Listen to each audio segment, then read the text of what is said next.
안녕하세요. 매번 쑥스러워요.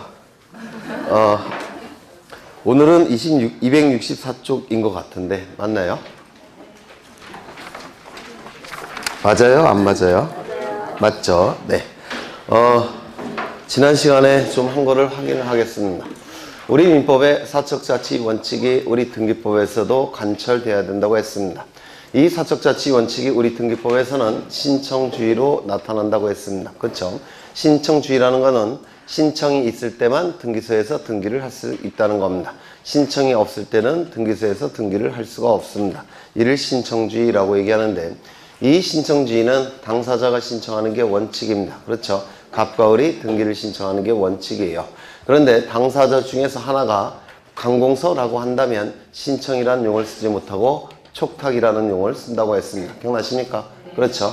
그래서 이 신청과 촉탁은 의미가 같기 때문에, 등기를 요구한다는 점에서 의미가 같기 때문에 신청에 관한 등기법의 규정은 촉탁에도 준용될 수밖에 없습니다. 준용되어 있는 것이 원칙이에요. 다만 등기의 진정성을 확보하기 위한 신청에 관한 규정은 구태여 촉탁에는 준용될 여지가 없습니다. 왜냐하면 관공서가 거짓의 등기를 신청할 가능성은 없다라고 평가하기 때문에 그렇습니다. 그래서 당사자 신청이 원칙이고, 이 당사자 신청도 공동신청이 원칙입니다. 공동신청은 좀 암기를 부탁을 드렸어요. 등기의 진정성을 확보하기 위해서 등기가 이루어짐으로 인해서 권리를 상실하여 불이익이 발생하는 등기의무자를 등기신청 절차에 참여시키는 것, 이를 공동신청이라고 불렀습니다. 그렇다면 등기의무자가 존재하지 않는다면, 또는 등기의 진정성이 다른 방법에 의해서 확보가 됐다고 한다면 구태여 등기의무자를 참여시킬 필요가 없을 겁니다. 그때는 단독 신청이 되게 될 겁니다. 그렇죠? 그리고 예외 두 번째는 뭐가 있습니까? 제3자가 등기를 신청하는 경우도 있다라고 했습니다. 그래서 원칙은 신청과 촉탁이 될 테고, 그 중에서 원칙은 당사자 신청과 공동 신청이 되게 될 겁니다. 맞습니까? 또한 법률에 예외 규정이 있을 때, 법률에 특별한 규정이 있을 때는 법원의 명령에 의해서 등기가 이루어지는 경우도 있고, 등기관의 직권에 의해서 등기가 이루어지는 경우도 있다라고 했습니다. 그래서 등기가 개시되는 방법은 네 가지예요. 신청, 촉탁, 명령, 직권. 그렇죠? 거기에 대해서 말씀을 드린 적이 있습니다. 그 다음에 단독 신청에 의한 경우는 등기의무자가 존재하지 않는 경우, 등기의 진정성이 다른 방법에 의해서 확보가 되는 경우, 그때는 단독 신청에 의한다라고 했는데, 이 중에서 등기의 진정성이 확보가 된 경우, 대표적인 게 뭡니까? 판결에 의한 등기 신청. 그렇죠? 승소한 등기의무자, 승소한 등기 권리자는 이행 판결서가 있을 때는 단독으로 등기를 신청할 수 있다라고 했습니다. 또한 등기의무자가 존재하지 않는 경우 가장 대표적인 게 포괄 승계에 따른 등기 신청, 즉 상속 등기 신청을 대표로 꼽고 있죠. 그렇죠? 그 다음에 또 뭐가 있었습니까? 신청 정보와 첨부 정보를 말씀드린 적이 있어요. 등기를 신청할 때 당사자는, 등기의무자, 등기 권리자는 등기 신청 정보를 등기소에 제공을 합니다. 그러면 제공된 등기 신청 정보를 보고서 등기부에 옮겨 적는 것을 등기를 실행한다라고 얘기를 했습니다. 그렇다면 등기부에 옮겨 적힌 정보가 이제 공시가 이루어질 텐데, 신청 정보의 내용이 정확하지 않다면 이 등기부에 옮겨 적힌 정보도 정확하지 않게 될 겁니다. 따라서 등기관은 등기를 실행하기 전에 신청 정보의 내용을 먼저 확인을 해야 된다고 했죠. 그 확인할 수 있는 자료를 등기 신청인은 첨부를 해야 됩니다. 이를 첨부 정보라고 말씀을 드렸습니다. 이 첨부 정보를 가지고 신청 정보의 내용을 확인하는 것, 이를 형식적 심사라고 말씀드렸고, 이 형식적 심사의 기준은 우리 부동산 등기법 제29조에서 각하사유라는 타이틀로 규정되어 있습니다. 이 각하사유는 29조에서 11가지가 규정되어 있는데, 이 11가지에 해당이 될 때는 각하결정, 즉 등기신청의 거부결정을 해야 된다고 말씀을 드렸습니다. 그런데 거부사유, 각하사유에 해당이 됨에도 불구하고 등기가 각하되지 않는다면, 그때 등기가 실행된 경우라고 한다면 실행된 등기는 효력이 있습니까? 각하사유에 따라서 달라진다라고 했습니다. 이 각하사유 제1호 위반, 뭡니까? 관할 위반. 이때는 공시기능이 없다 그랬죠. 하자가 크다고 평가하기 때문에 당연부여, 직권말소, 이의신청을 통해서 말소한다고 했고, 그 다음에 29조 제2호 사건이, 등기신청 사건이 등기할 것이 아닌 경우, 이때도 하자가 크다고 평가했죠. 공시 기능이 없다고 보기 때문에 당연무효, 직권말소, 이의신청을 통해서 말소시킨다고 말씀을 드렸습니다. 또한 3호부터 11호에 해당이 되는 경우 이때는 공시 기능은 존재하는 것이고 따라서 하자가 적다라고 평가하고 하자가 작고 공시 기능은 존재하기 때문에 당연무효는 아니고 직권말소할 수도 없고 이의신청을 통해서 말소할 수 없다고 했습니다. 당연무효가 아니란 얘기는 유효가 되는 경우도 있고 무효가 되는 경우도 있다고 했죠. 실체관계와 부합하는 등기라고 한다면 유효, 실체관계와 부합하지 않는 등기라고 한다면 그때는 무효가 된다고 말씀을 드렸습니다. 그 다음에 이 첨부정보 중에서 등기필 정보 공부하신 적 있죠? 예전에는 등기필증이라는 제도였는데 이 등기필증 제도가 두 가지 기능을 수행했다고 말씀을 드렸어요. 첫 번째, 영수증으로서의 기능으로서 신청인에게 교보됐었죠. 두 번째는 등기 의무자에게 권리가 있다는 사실을 등기관에게 확인시키는 기능으로서 등기 의무자가 등기소에 제공을 했죠. 등기 권리자일 때 받은 등기필 정보를, 등기필증을 등기 의무자로 전환이 됐을 때 등기소에 제공을 했습니다. 그런데 이 등기필증 제도가 이제는 폐지가 됐다고 했죠. 그래서 그 등기필증이 수행했던 기능은 다른 제도가 대신한다고 했습니다. 첫 번째, 영수증으로서의 기능은 등기 완료 통지가 그 기능을 대신하게 되고 등기 의무자에게 권리가 있다는 사실을 등기관에게 확인시키는 기능은 등기필 정보가 그 기능을 수행한다고 했습니다. 기억나십니까? 안 나셔요? 나시죠? 네. 그러면 잘 모르시겠어요? 네. 이따가 다시 한번 더 하죠. 네. 그 다음에 인감증명을 설명을 드린 적이 있는데 인감증명, 등기 신청 정보에 찍혀있는 등기 의무자의 도장이 진짜 등기 의무자의 도장인지를 확인할 수 있는 증명 정보, 이를 인감증명이라고 말씀을 드렸습니다. 등기 의무자의 도장만 확인을 하기 때문에 공동신청의 경우 등기 의무자의 도장만 확인하기 때문에 이때는 공동신청의 경우만 인감증명이 첨부된다고 했습니다. 단독신청의 경우에는 인감증명이 존재하지 않기 때문에 인감증명 다시요. 단독신청의 경우에는 등기 의무자가 존재하지 않는 거죠. 따라서 인감증명은 첨부하지 않는다고 했습니다. 공동신청의 경우만 인감증명을 첨부합니다. 그렇다면 관공서가 등기를 촉탁할 때는 단독 촉탁이 원칙이에요. 인감증명 첨부하겠습니까? 첨부하지 않습니다. 그렇죠. 또한 등기를 신청하는 방법은 두 가지 방법이 있었죠. 방문신청과 전자신청이 있었는데 방문신청의 경우는 등기신청 정보가 종이 형태로 제출되기 때문에 인감증명을 첨부할 수가 있습니다. 도장을 찍을 수 있으니까. 그런데 전자신청은 인터넷을 통해서 등기를 신청하는 것이기 때문에 이때는 인감증명, 도장을 찍을 수 없죠. 인감증명을 첨부할 수는 없고 인감증명의 역할을 하는 게 필요하다고 그랬죠. 뭐였습니까? 공인인증서 정보가 인감증명의 역할을 대신하게 됩니다. 그래서 방문신청은 인감증명, 전자신청은 공인인증서 정보라고 말씀을 드렸습니다. 또한 인감증명은 모든 등기를 신청할 때마다 인감증명을 첨부하는 건 아니고 중요한 등기를 신청할 때만 인감증명을 첨부하는데 중요한 등기는 우리 등기법에서 8가지가 규정되어 있습니다.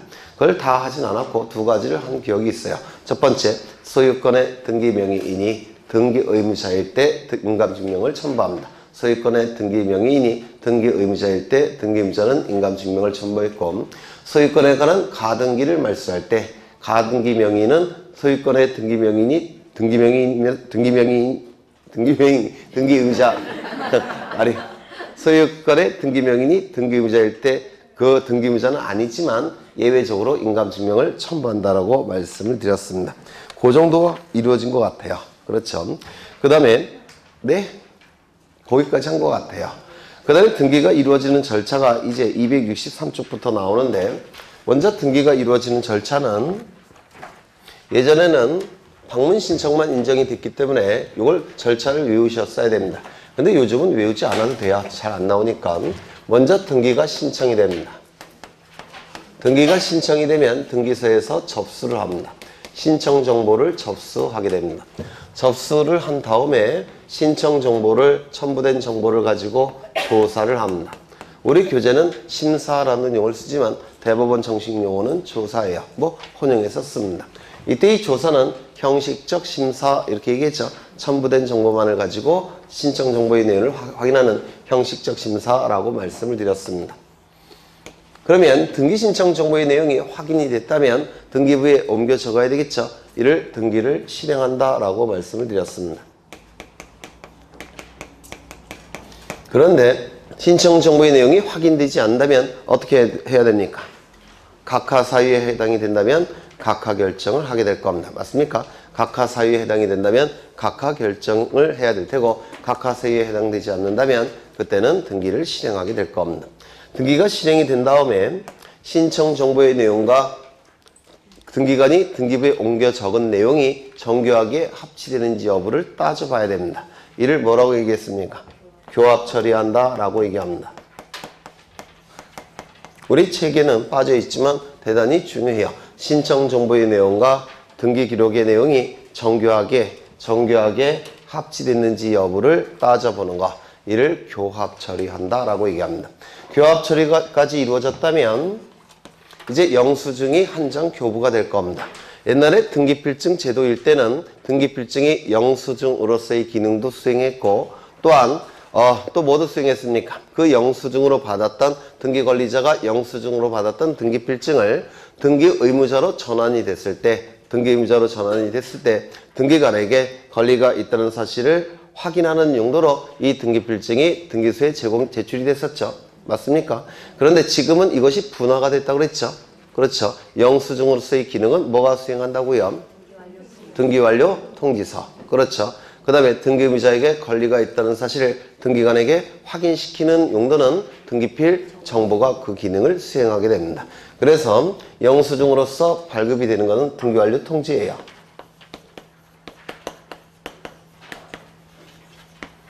그래서 등기완료 통지까지 이루어지게 되면 등기 절차가 완료가 되는 겁니다. 등기완료 통지까지 이루어지면 등기 절차가 완료가 되게 됩니다.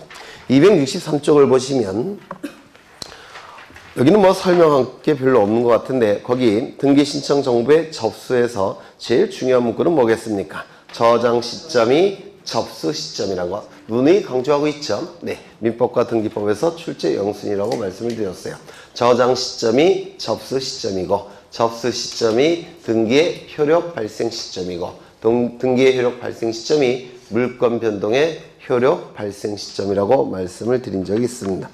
그 다음에 그 밑에 동글뱅이 2번 체크하시고요. 등기관이 등기 신청 정보를 접수한 경우 전산정보 처리 조직에 의하여 접수번호는 자동으로 부여한다. 왜 자동으로 부여하냐면 만약에 자동으로 부여하지 않고 접수번호를 등기관이 임의로 부여할 수 있게 하면 이 비리가 개입될 여지가 있습니다. 왜냐하면 이 순위번호는 결국은 접수번호 갖고 판단합니다. 맞습니까? 그래서 같은 구일 때는 순위번호 갖고 권리의 우여를 결정하고 서로 다른 구일 때는 접수번호 갖고 우여를 결정하게 될 겁니다. 이렇게 중요한 의미가 있는 접수번호를 순위번호에까지 영향을 미치는 이 접수번호를 등기관이 멋대로 임의로 이것을 발급하도록 하게 되면 부여하게 하면 비리와 범죄가 개입될 여지가 있습니다. 이걸 방지하기 위해서 이 접수번호만큼은 자동적으로 기계적으로 부여하게 만들어 놨다는 겁니다. 의미가 있기 때문에 기억해 두셔야 될 겁니다. 그 다음에 동글뱅이 4번을 좀 기억해 두셔야 됩니다. 4번 이건 우리 판례의 태도인데요. 이거 좀 암기해 두셔야 됩니다. 예전에 한 번 출제가 된 적은 있는데 보통 법무사 시험과 등기공무원 시험에는 종종 출제가 됩니다. 그래서 4번 정도 체크해 놓으시면 돼요. 넘기겠습니다. 그 다음에 동시에 신청해야 되는 게 뒤에 요 밑에 나오는데요. 이건 나중에 저절로 아시게 돼요. 뒤에서 다 설명이 이루어질 테니까 나중에 저절로 아시게 될 테고 그 다음에 264쪽을 보시면 등기 신청에 대한 심사는 뭐라고 했습니까? 형식적 심사라고 말씀드렸죠. 형식적 심사가 될 겁니다. 즉 첨부된 정보만을 가지고 신청 정보의 내용을 확인하는 거. 이를 형식적 심사라고 얘기합니다. 우리 부동산 등기법은 실질적 심사를 인정하지 않습니다. 무조건 형식적 심사가 될 겁니다. 그 다음에 등기 신청의 치하, 각하가 나오는데 여기서 치하는 치자가 끌어당길 치자고 하자는 아래 하자입니다. 등기 신청 정보를 등기소에 제출한 다음에 그 신청 정보를 다시 끌어당겨서 아래로 버린다는 뜻이에요. 이 치하라는 개념이. 그런데 이 치하의 개념이 취소에 해당이 되느냐 아니면 철회에 해당이 되느냐 여기에 대한 논의가 있습니다. 치하가 등기 신청의 치하가 취소에 해당이 되느냐 아니면 철회에 해당이 되느냐. 민법에서는 취소의 개념을 공부하셨을 겁니다. 공부하셨죠? 취소의 개념이 뭡니까? 공부를 했지만 아직은 명확하게 안 떠오른다는 거죠. 취소의 개념은 법률행위에 하자가 있습니다. 근데 그 하자가 조금 작아요. 작기 때문에 일단 법률행위 효력이 발생합니다. 일단 법률행위 효력이 발생을 했는데 그 법률행위의 취소권을 가진 자가 취소권 행사를 해서 법률행위 효력을 소급적으로 무효화시키는 거, 이를 취소라고 얘기합니다. 포인트는 일단 효력이 발생을 하더라는 겁니다. 그런데 철회의 개념은 효력이 발생하기 이전에 없는 상태로 돌리는 것이 철회예요. 취소는 민법상의 개념이고 철회는 행정법상의 개념인데요. 차이점은 효력이 발생한 다음에 효력을 없는 상태로 돌리는 것이 취소, 효력이 발생하기 이전에 없는 상태로 돌리는 것이 철회의 개념입니다. 그러면 신청인에게 보다 유리한 것은 어느 것일까요? 취소. 네? 취소일까요? 철회일까요? 예를 들어서 이걸 등기 신청의 취하를 취소로 보게 되면 등기관은 일을 했습니까? 안 했습니까? 했어요. 일단 일은 했죠. 따라서 수수료 안 돌려줍니다. 또한 신청 정보도 돌려주지 않습니다. 왜? 등기관이 이미 확인을 했기 때문에 그렇습니다. 그런데 철회로 보게 되면 이건 얘기가 달라져요. 효력이 발생하기 이전에 없는 상태로 돌린 것이기 때문에 등기관은 일을 한 적이 없습니다. 수수료 돌려줄까요? 안 돌려줄까요? 돌려줍니다. 신청 정보 확인이 됐겠습니까? 아직 확인되지 않았습니다. 이것도 돌려줍니다. 이런 결정적인 차이가 있어요. 그렇다면 우리 신청인에게 유리하게 해석하는 건 뭐겠습니까? 철회로 보게 됩니다. 그래서 우리 대법원은 등기 신청의 취하는 철회로 보게 됩니다. 이게 의미가 다르기 때문에 좀 기억해 두실 필요가 있습니다. 그래서 거기 1번을 보시면 철회라는 개념이 있죠. 철회라는 개념이 있습니다. 민법에서 대리인이 법률행위를 할 때 이를 대리행위라고 얘기하죠. 대는 대신이란 뜻이고 리는 다스릴 리자를 쓰는데요. 다스릴 리자는 우리 민법에서 법률행위를 한다는 뜻이에요. 다스릴 다스릴 리, 이는 법률행위를 한다는 뜻입니다. 그러면 대리행위는 대신 법률행위를 하는 것을 대리행위라고 얘기할 겁니다. 대리인이 법률행위를 한 다음에 대리인이 법률행위를 취소할 수 있습니까? 네? 민법에서 안 하셨어요? 없습니다. 원칙은 허용되지 않습니다. 왜냐하면 본인에게 효과가 너무나도 크게 작용을 하기 때문에 그렇습니다. 그래서 대리인이 법률행위를 취소하기 위해서는 뭐가 필요할까요? 특별수건이 필요합니다. 민법에서 하셨죠? 그렇다면 등기신청행위를 취하할 때도 특별수건 필요하겠습니까? 대리인이 취하할 때는 효력을 없는 상태로 돌리는 것이기 때문에 본인에게 큰 영향을 미치겠죠. 따라서 마찬가지로 특별수건이 필요합니다. 그렇지 않겠습니까? 취소나 철회가 이루어지면 본인에게 효력이 발생합니까? 발생하지 않습니까? 괜히 했다는 생각을 아직 민법이 안 되셔갖고 그러면 그냥 밑줄만 치죠. 264쪽에 맨 밑에 보시면 특별수건이라는 표현이 있습니까? 밑줄 치십니다. 저는 실력이 좋은 줄 알았어요. 여기가 엘리트 집단이기 때문에. 그 다음에 오른쪽을 보시면 밑줄만 치죠. 등기관이 등기를 마치기 전까지 이 등기 신청을 철회할 수가 있습니다. 이거는 왜 등기를 마치기 전까지라고 했느냐면 이 신청인에게 유리하게 해석하기 위해서 그렇습니다. 그래서 등기를 마치기 전까지는 등기 신청의 효력을 인정하지 않겠다는 것이 여기에 담겨져 있는 겁니다. 그래서 등기관이 등기를 마치기 전까지 여기 밑줄 치시고요. 그 다음에 거기 취하 방법 동글뱅이 1번, 동글뱅이 1번을 별표 하나 쳐두십니다. 이건 출제될 가능성이 있습니다. 동글뱅이 1번, 동글뱅이 2번. 동글뱅이 1번을 별표 치시고요. 그 다음에 동글뱅이 2번도 보시면 등기신청을 취하는 경우 등기관은 등기신청 시에 제공한 등기신청 정보 및 첨부정보 모두를 환부해야 된다. 말씀드렸죠? 효력이 발생하기 이전에 없는 상태로 돌리기 때문에 신청정보, 첨부정보 다 돌려줍니다. 심지어는 수수료도 돌려줍니다. 그런데 이거를 취소로 보게 되면 얘기가 달라집니다. 취소로 보게 되면 수수료는 일단 돌려주지 않습니다. 또한 신청 정보도 돌려주지 않습니다. 첨부 정보만 돌려주게 돼요. 뭐로 보게 되면? 취소로 보게 되면. 그렇죠? 그래서 첨부 정보는 기능을 수행하지 않았기 때문에 돌려주지만 신청 정보는 돌려주지 않습니다. 뭐로 보게 되면? 취소로 보게 되면. 다시요. 정리하죠. 치아로 보게 되면 몽땅 철회로 보게 되면 몽땅 돌려줍니다. 하지만 치아로 보게 되면 첨부 정보만 돌려주고 신청 정보와 수수료는 돌려주지 않습니다. 예전엔 종종 출제가 됐는데 요즘은 전자신청으로 바뀌었기 때문에 좀 나올 가능성은 좀 떨어진다고 보여져요. 그래서 1번만 기억해 두시면 돼요. 3번을 보시면 수개의 부동산을 동일한 신청 정보에 의하여 일괄 신청한 등기 사건의 경우에는 일부 부동산만에 관한 일부 취하 가능하겠습니까? 두 개의 등기 신청 사건에서 하나만을 취하할 수 있을까요? 없을까요? 있습니다. 왜요? 민법상의 사적자치 원칙 때문에 그렇습니다. 그래서 이 사적자치 원칙이 뭐 별 의미가 없는 것 같지만 이건 굉장히 뭐라고 할까? 방향을 결정하는 데 있어서 대단히 큰 영향력을 발휘해요. 그래서 여러 개의 등기 신청 사건에서 일부 취하는 가능합니다. 그렇다면 하나의 등기 신청 사건에서 일부 취하 가능할까요? 예를 들어서 지상권 등기를 신청을 했습니다. 지상권 등기를 신청했는데 치료만 취하할 수 있느냐? 치료 부분만.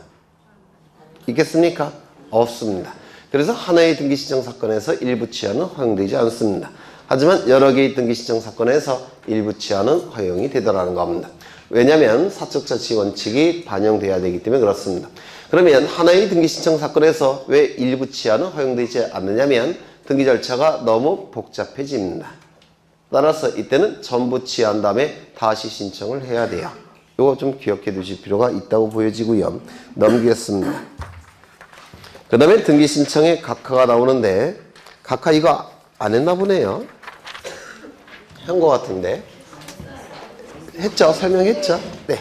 그래서 다시 한번 확인을 해보면 이 각하 사유에서 거기 밑줄을 하나 쳐두죠. 밑줄.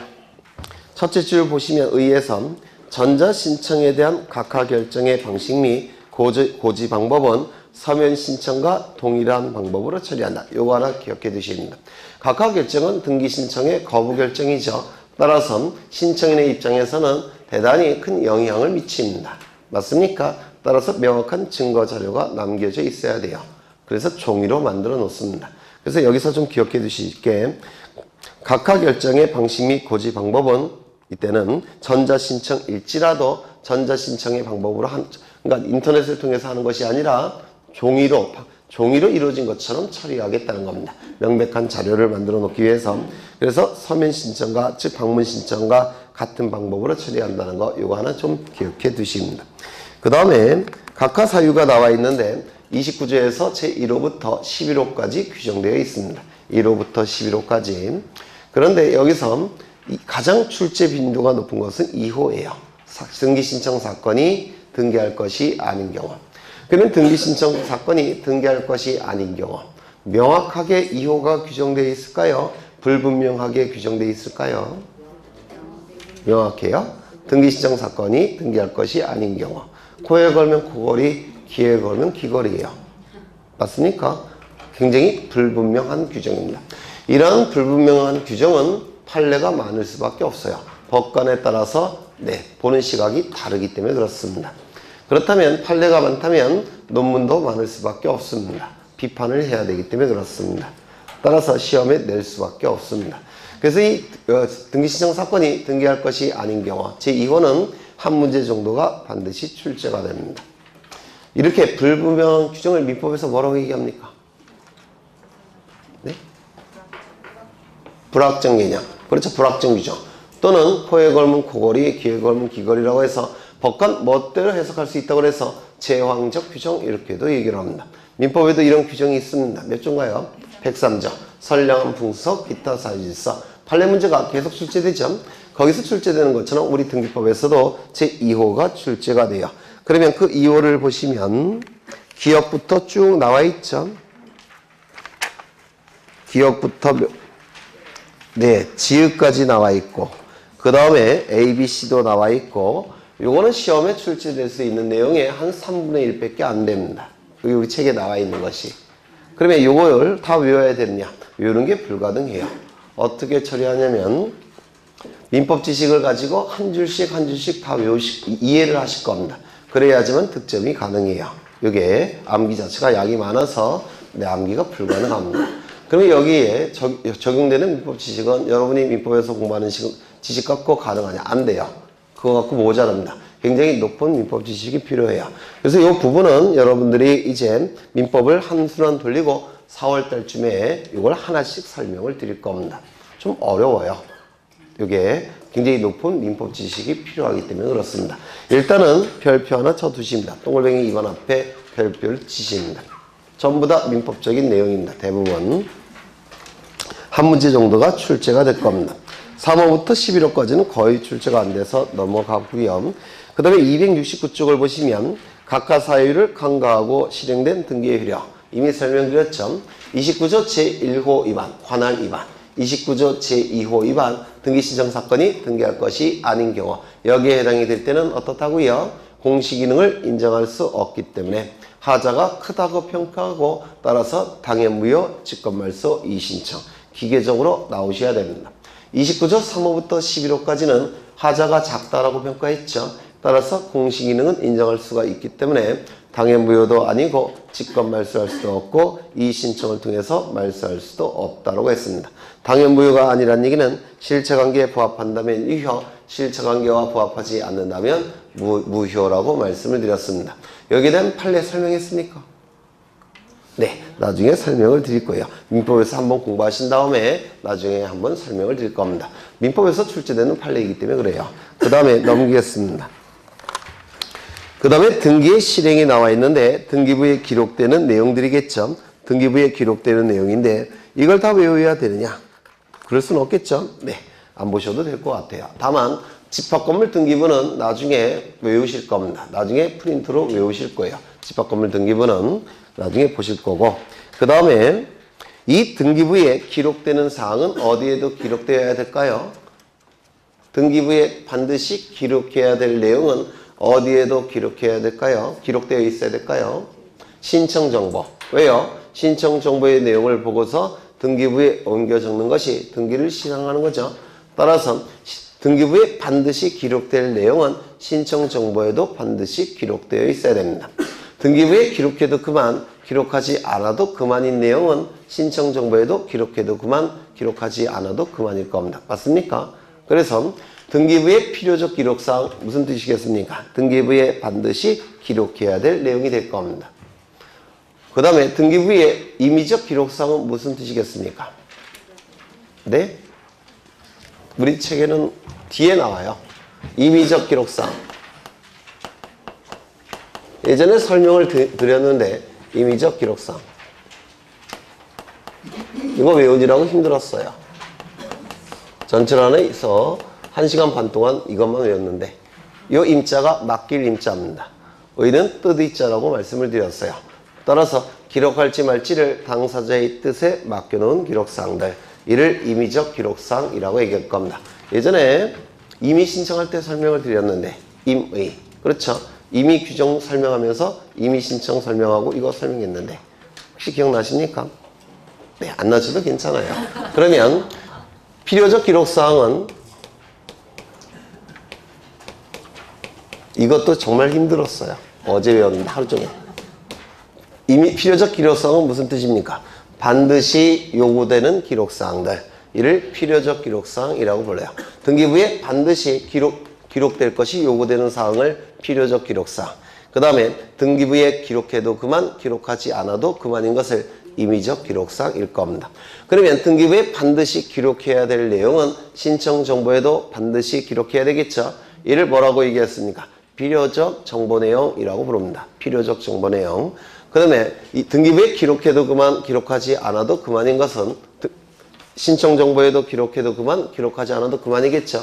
맞습니까? 이를 뭐라고 얘기하겠습니까? 임의적 정보내용 이렇게 얘기를 할 겁니다. 임의적 정보내용.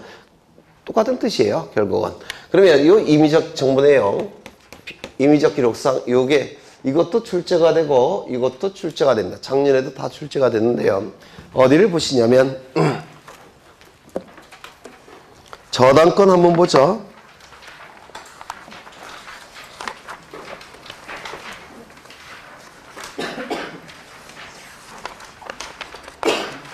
어디를 보시냐면 343쪽을 보십니다.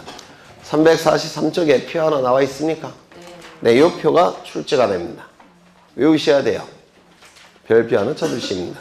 물론 이전에 설명을 드렸는지 모르겠는데 필요적 기록사항은 거기 쭉 보시면 아시겠지만 전부 다 민법의 내용이에요. 각종 권리에 관한 등기를 신청할 때 신청 정보에 반드시 기록해야 될 내용들, 필요적 정보사항, 필요적 기록사항이라고 부릅니다. 그러면 이거는 전부 다 민법의 내용인데 민법의 내용을 명확하게 알고 있다면 이건 따로 안 외우셔도 됩니다. 이따가 설명드릴 예정이에요. 그 다음에 오른쪽을 보시면 임의적 기록사항, 임의적 정보 내용이 있는데요. 등기부를 기준으로 한다면 임의적 기록사항, 신청 정보를 기준으로 한다면 임의적 정보 내용 이렇게 부르는데요. 이 임의적 기록사항은 기록할지 말지를 당사자의 뜻에 맡겨놓은 사항들이란 뜻입니다. 기록해도 그만, 기록하지 않아도 그만. 이걸 외우셔야 돼요. 이걸 좀 보겠습니다. 요거는 이따가 설명을 드릴 거고요. 요 임의적 기록사항을 좀 보겠습니다. 등기부에 기록해도 그만, 기록하지 않아도 그만이지만 당사자 간에, 갑과 을 간에 기록하기로 합의를 했다면, 특약을 맺었다면, 약정을 했다면, 계약을 체결했다면 기록해야 되겠습니까? 다시요.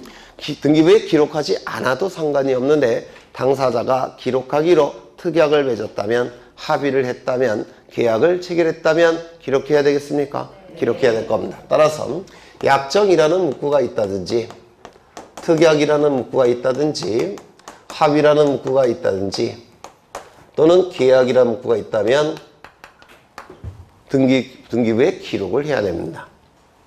그 이해가 되십니까? 이게 바로 임의적 기록사항이에요. 이런 문구가 있다면 임의적 기록사항입니다. 그런데 당사자의 합의가 있다고 해서 무조건 등기부에 다 기록해야 된다면 공시 기능을 제대로 발휘할 수 있겠습니까? 그건 아닐 겁니다. 한정을 해야 됩니다. 그렇죠? 당사자 합의했다고 해서 무조건 등기부에 다 기록할 수 있다고 한다면 등기부가 너무 지저분해져요. 따라서 그 유형을 한정해 놔야 됩니다. 그 유형을 한정하기 위해서 우리 등기법에 근거 규정이 있어야 됩니다. 등기부에 기록할 수 있다는 근거 규정이 있어야지만 등기부에 기록할 수가 있습니다. 그러면 근거 규정이 있고 등기부에 기록이 된다면 본래의 내용과 본래의 내용에 이게 덧붙여야 되겠죠. 본래의 등기 내용과 이것이 덧붙여져야 될 겁니다. 맞습니까? 그러면 동일성이 표현돼야 되는데 동일성 표현할 때는 무슨 등기 한다고 했습니까? 부기 등기. 따라서 이 약정 등기, 특약 등기는 전부 다 부기 등기예요. 좀 암기해 두실 필요가 있습니다. 약정, 특약, 합의, 계약이라는 문구가 있다면 이는 약정 등기라고 얘기하는데요. 이러한 내용들은 임의적 기록사항입니다. 따라서 임의적 정보 내용이 될 테고 반드시 근거 규정이 있어야 됩니다. 등기법에 근거 규정이 있을 때는 등기부에 기록할 수가 있는데 기존의 내용과 동일성을 표현해야 되기 때문에 무슨 등기한다고요? 부기 등기를 하게 됩니다. 그러면 이러한 내용이 될 수 있는 게 뭐가 있느냐면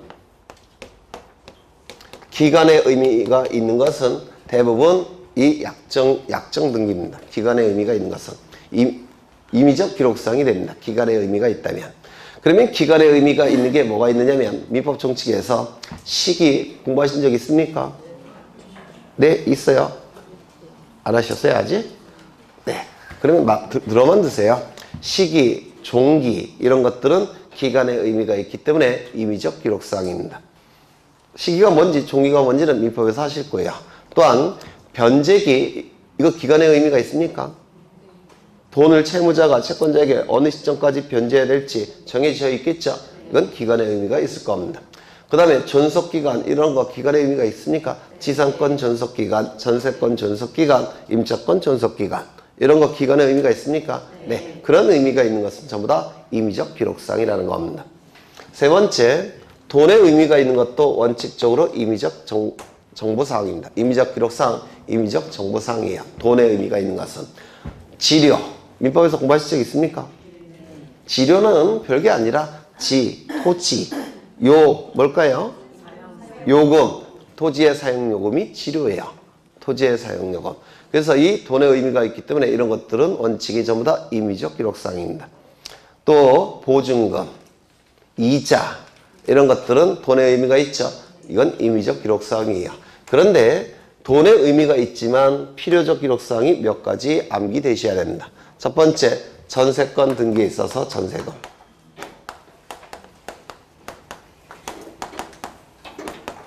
이거는 필요적 기록사항이에요. 여기 예전에 말씀드린 것 같은데 전세권 할 때 이 세는 돈의 의미가 있다고 했죠. 국회의원들이 쓸데없이 받아가는 거 뭡니까? 세비. 돈의 의미가 있는 겁니다. 안 줬으면 좋겠는데 네. 담배값 올리고 그거 올렸죠. 네. 저는 담배값만 생각하면 진짜 여간 돈의 의미가 있습니다. 두 번째, 임차권 등기에 있어서 차임. 이것도 마찬가지로 이게 돈의 의미가 있어요. 임금 이게 돈의 의미가 있습니다. 삭임자예요. 삭임자. 이거 맞나? 네.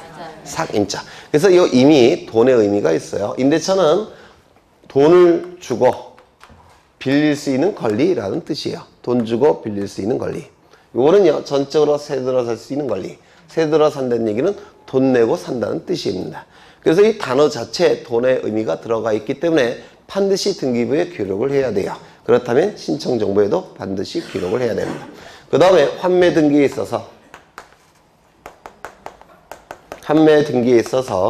오늘 보실 건데요. 환매대금.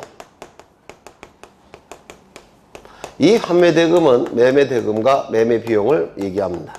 이것도 민법에서 공부하셔야 되는 내용이에요. 지가 설명하기 싫은 건 다 민법으로 떠넘기고 있죠. 네. 매매대금과 매매비용. 이게 환매대금인데요. 환매 등기에 있어서 반드시 기록해야 될 내용입니다. 물론 저당권 등기에 있어서 채권에, 저당권 채권, 질권 등기에 있어서 채권에 이런 것들도 필요적 기록사항인데 그건 당연하기 때문에 나중에 저절로 아시게 돼요. 여하간 저 정도는 암기가 되셔야 될 겁니다. 그래서 343쪽을 보시면 임의적 기록상 거기 한번 쭉 훑어보시면 그러한 내용들이 공통점이 있을 겁니다. 저걸 외우시는 게 이 표 외우시는 것보다 낫죠. 네, 다시 앞으로 가십니다. 그 다음에 넘겨보시면 등기필 정보의 통지가 나오는데요. 이 등기필 정보의 통지는 워낙 중요하고 난해하기 때문에 다시 한번 설명을 드릴 겁니다. 등기필 정보는 그래서 이미 알고 계신 분은 머릿속에 각인을 시켜 놓습니다. 그러면 암기량을 대폭 줄일 수가 있어요. 암기량을 예전에 설명을 드린 겁니다. 여기 갑은 자신의 노력과 비용으로 건물을 신축합니다. 건물을 신축하게 되면 우리 민법에 의해서 갑은 소유권을 취득한다라고 말씀을 드렸습니다. 맞습니까? 이 취득한 소유권을 보호받기 위해서는 공시해야 됩니다. 그러면 공시하는 방법이 있을 텐데 공시하는 방법은 등기를 갖추는 게 될 겁니다. 맞습니까? 등기를 갖추는 게 될 겁니다. 등기를 갖추기 위해서 이 갑은 등기소에다가 등기를 갖춰달라고 요구하겠죠. 그게 뭡니까? 보존등기를 신청하는 겁니다. 존재하는 소유권을 보호받기 위해서 처음으로 갖추는 공시방법, 그게 보존등기라는 겁니다. 그렇죠. 보존등기 신청이 있게 되면 등기소는 등기부의 등기를 실행하게 될 겁니다. 물론 각부가 되겠죠. 소유권, 보존, 갑 이렇게 등기가 실행이 될 겁니다. 이때 이 등기가 실행이 돼서 등기부의 등기가 완료가 되면 완료증명서 한 장을 신청인에게 교부한다고 했습니다.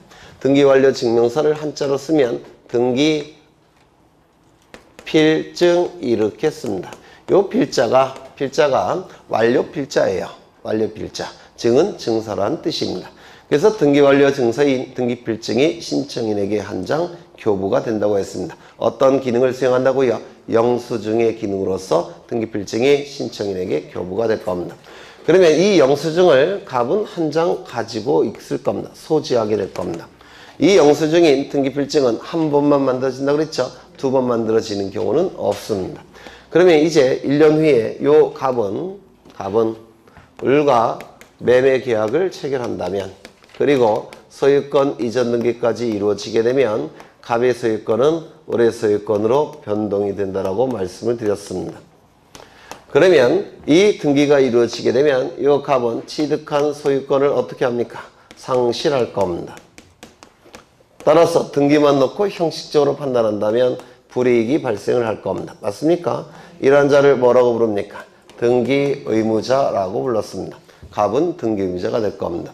등기가 이루어지게 되면 을은 소유권을 취득하게 될 겁니다.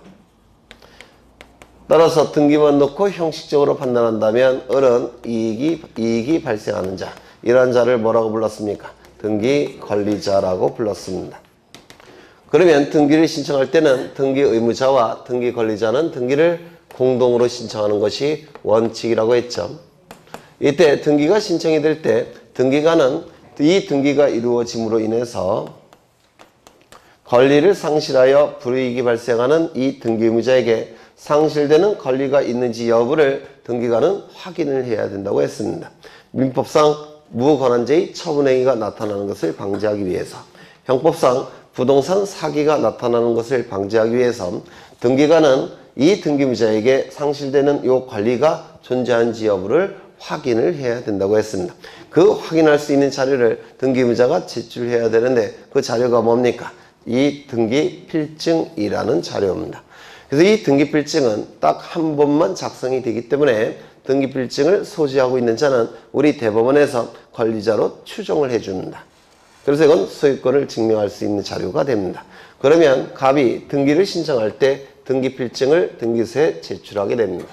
제출이 되면 등기관은 등기의무자에게 상실되는 권리가 진짜 갑에게 있는지 여부를 확인한 겁니다. 확인이 됐다면 이제 무권한죄의 처분행위, 부동산 사기가 나타날 가능성이 등기관이 볼 때는 굉장히 적다고 봅니다. 따라서 이 등기를 실행해 줄 겁니다. 맞습니까? 등기가 실행이 되면 이제 영수증이 하나 만들어져야 되겠죠? 영수증 하나가 만들어져야 될 겁니다. 그래서 영수증을 하나 만듭니다.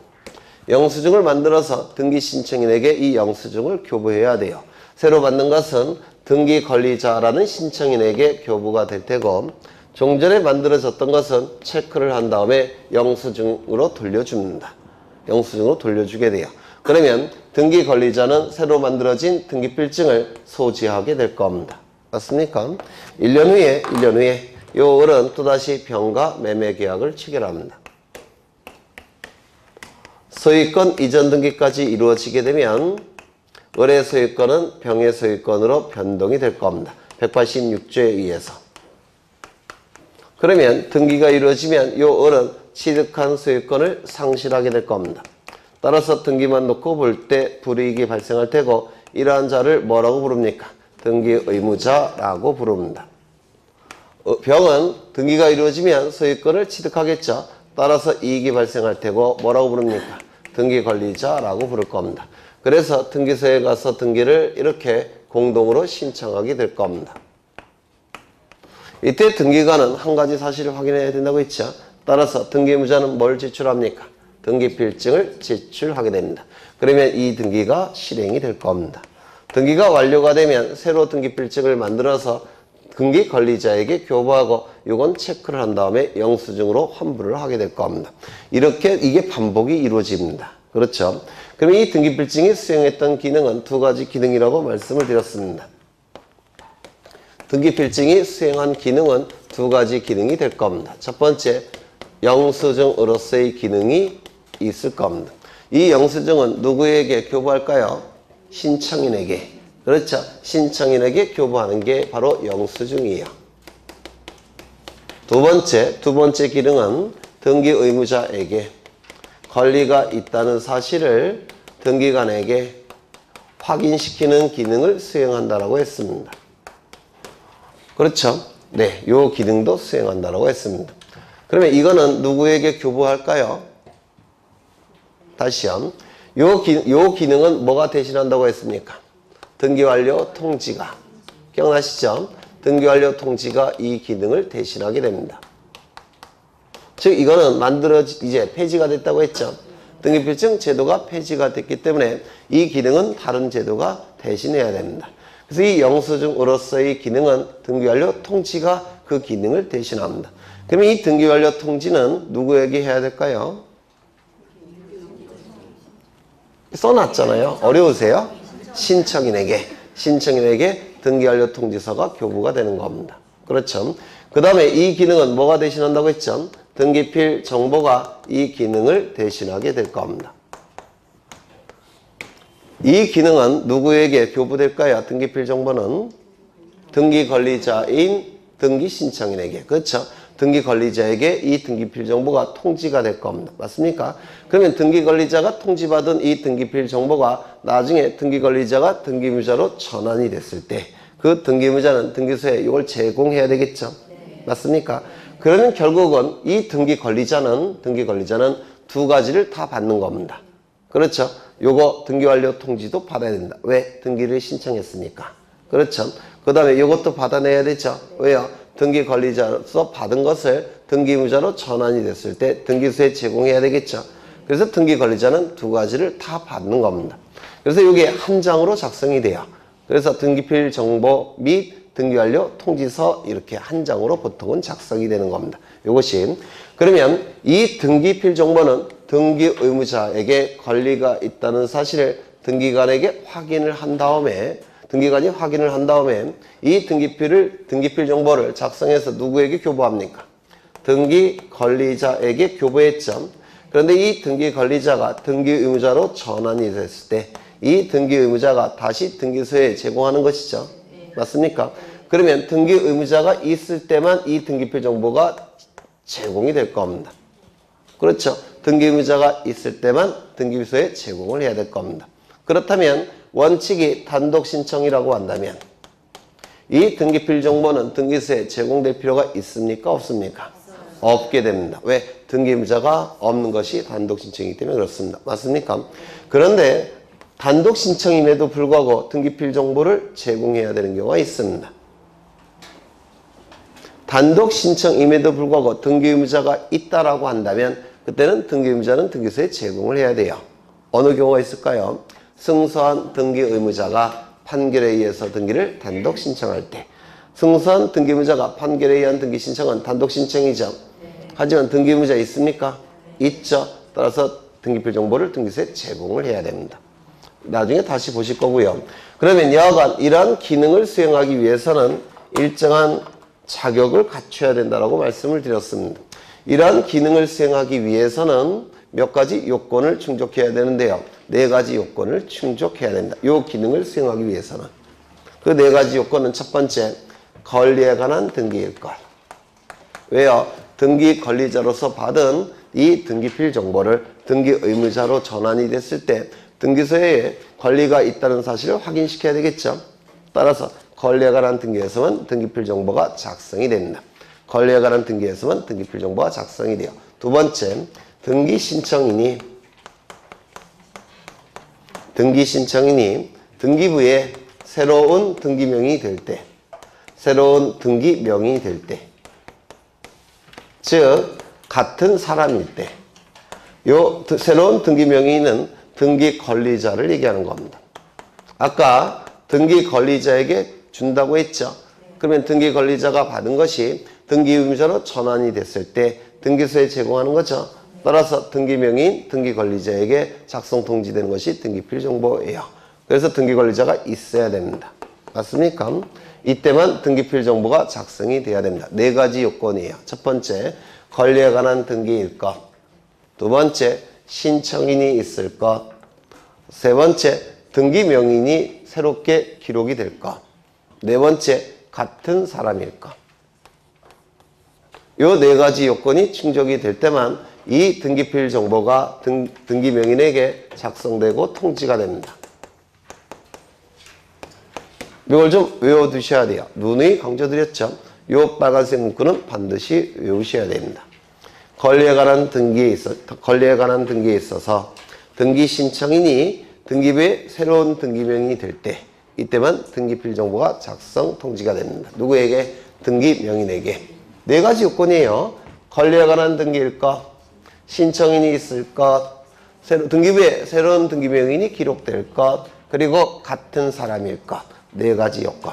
요 네 가지 요건이 충족이 될 때만 등기명인에게 등기필 정보가 작성 통지가 됩니다. 그렇다면 권리에 관한 등기가 아니라면 등기필 정보 작성될까요? 안 될까요? 안 됩니다.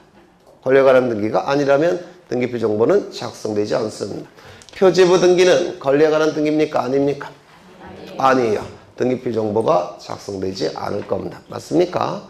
그러면 등기명인 표시 변경 등기는 권리에 관한 등기일까요? 아닐까요? 이름, 주민번호, 주소가 바뀔 때 하는 등기. 아니죠. 권리에 관한 등기가 아닙니다. 등기필 정보는 작성되지 않습니다.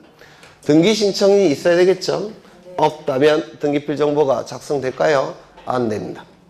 직권 보존 등기. 등기필 정보가 작성이 될까요? 직권 보존 등기.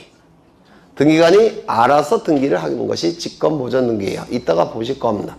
직권 보존 등기는 신청인이 존재하지 않습니다. 맞습니까? 등기필 정보 작성될까요? 안 될까요? 안 됩니다. 그 다음에 여기 새로운 등기명인이 없을 때, 등기부에 새로운 등기명인이 기록되지 않을 때 등기필 정보가 작성될까요? 안 됩니다. 뭐가 있을까요? 말소 등기, 변경 등기, 말소 회복 등기. 이딴 등기에는 등기필 정보가 작성되지 않습니다. 그 다음에 같은 사람일 때만 이게 작성이 되는 겁니다. 같은 사람일 때.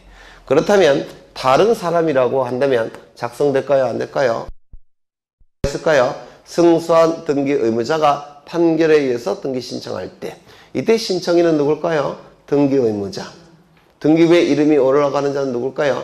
등기 관리자. 같은 사람입니까? 아닙니까? 아닙니다. 등기필 정보는 작성되지 않습니다. 맞습니까?